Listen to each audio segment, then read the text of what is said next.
కాంగ్రెస్ ప్రభుత్వం పంతాలు పట్టింపులు భేషజాలకు పోకుండా కాళేశ్వరం నీటితో అన్ని జలాశయాలను నింపి వాటి ద్వారా చెరువులు నింపే కార్యక్రమం చేపట్టాలని మాజీ మంత్రి హరీష్ రావు కోరారు.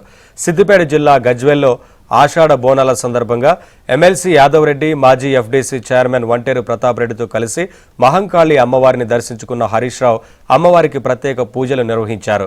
రాష్ట్రంలో వర్షాలు సమృద్ధిగా రావాలని అమ్మవారిని ప్రార్థించామని ఆయన తెలిపారు.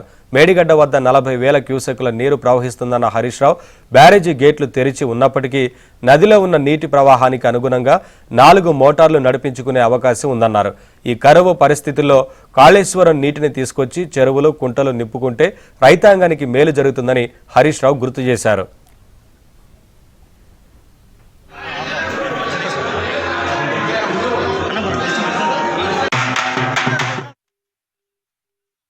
మరి ఈరోజు రాష్ట్ర వ్యాప్తంగా కూడా ప్రజలు వర్షాల కోసం ఎదురు చూస్తూ ఉన్నారు.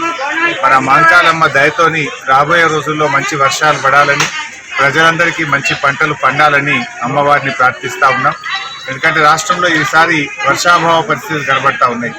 రైతులందరూ కూడా కళ్ళల్లో వత్తులేసుకొని వర్షాల కోసం ఎదురు చూస్తున్నటువంటి పరిస్థితి ఉంది. సో అమ్మవారి దయతోని మరి మంచి వర్షాలు పడాలని, నీళ్లు రావాలని చెప్పి అమ్మవారిని ప్రార్థిస్తూ ఉన్నాం. రాష్ట్ర ప్రభుత్వం కూడా ఇప్పటికే మరి కాళేశ్వరం ప్రాజెక్టు నుంచి నీళ్లు తెచ్చే అవకాశం ఉంది. ఈరోజు మేడిగడ్డ దగ్గర దాదాపు 40,000 క్యూసెక్కుల నీళ్లు ఈరోజు ప్రవహిస్తూ ఉన్నాయి. ఇప్పుడు బ్యారేజీ గేట్లు ఓపెన్ ఉన్నప్పుడు కూడా ఆ నదిలో ఉండే ప్రవాహం అనుగుణంగా దాదాపు 4 మోటార్లు నడుపుకునేటువంటి అవకాశం ఉంది. ఎందుకంటే ఈ కరువు పరిస్థితుల్లో కాళేశ్వరం నీళ్లు తెచ్చి చెరువులు నింపుకుంటే రైతాంగానికి మంచి పంటలు పండేటువంటి